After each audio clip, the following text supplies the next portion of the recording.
What's going on, everybody? Hamdal Kim here. In today's video, we're going to talk about the difference between leasing and management of commercial property. Okay, a lot of people know how management works from a residential point of view, and a managing agent will probably get the leasing done. Property managers will do, will pretty much do anything to look after your property as long as you're not selling it. Because once you start selling it, you could bring a salesperson in there. Now, in commercial property, it's completely different. Well, how is it different? Well, this is how it's different. The leasing agent will go and find the tenant and will bind them in a legally binding agreement to actually lease the property.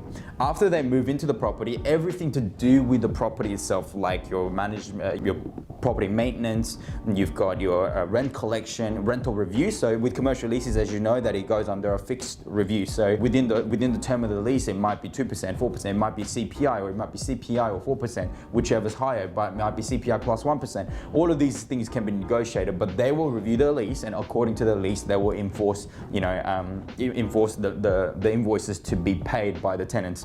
And they will also be looking very closely at outgoings. So your commercial property will have outgoings. If it's in a strata, then it will have strata fees, cleaning fees. It might have maintenance allocated to your elevators if you have one. It will also deal with minimizing those outgoings as well, so that you and your tenants are better off. Or if you're in a gross leak situation, then the landlords are better off. So these are the ways that the management is actually then going to start working with the tenants, build a relationship with them, and to be able to accommodate them for the duration of their lease. How much do the management charge? Well, it's anywhere between really 3% and 8%, and it's usually sits in between that. I've seen most of the management deals sort of sit around that 5% mark there. It also depends on how complex it is. If it's a strata, then they might charge a bit higher as well. But the good thing about management is that you should always be charging management to your tenants as part of their outgoings.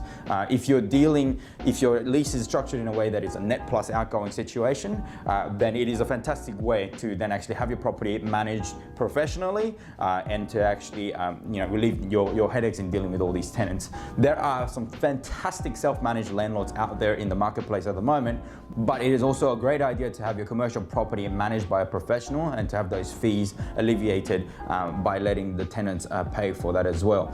Tenants, if this is a surprise to you, I suggest you look at your disclosure statement where all your outgoings are stated as well, and you'll see that there's a management section there as well. And a good landlord who is actually managing the property themselves should still charge management fee for the work that they do to look after the tenants for the duration of their tenancy as well. So that's management. And as you can see, it's completely different. And obviously when the renewal date comes along, let's say it was a 3+2 year lease with a 3-year initial term, and another 2 years with an option towards the tenant, then the managing agents need to come back into the picture to actually do the deal, to actually extend their lease or to figure out what they wanted to do in the pivotal time that is the renewal date. So the managing agents actually are a completely different kettle of fish. Their character and their operation, their type as a human being is completely different to how leasing agents are out there doing deals. I've seen few agents out there that are able to do both, but 9 times out of 10, you're going to have 2 different species of professionals that belong into these different categories. So when you have a commercial property, make sure that you have a good team around you, to make sure that you have good leasing agents around you, and to also have good managers that is able to understand and maximize your property. Where your management can become really, really specialized is when you have a multi-tenanted commercial property. If you have a commercial property with lots and lots of tenants, then the mix of those tenants are going to have a really, really important impact on how well they synergize and what kind of flow that it generates. I'm talking about shopping centers, I'm talking about industrial estates, I'm talking about office buildings. So make sure that your managing agents are across the tenancy mix, and to be able to communicate well with the leasing agents so that you can have your desired outcome, not for your individual tenancies and the cash flow that it generates, but for the overall center that you are managing as well.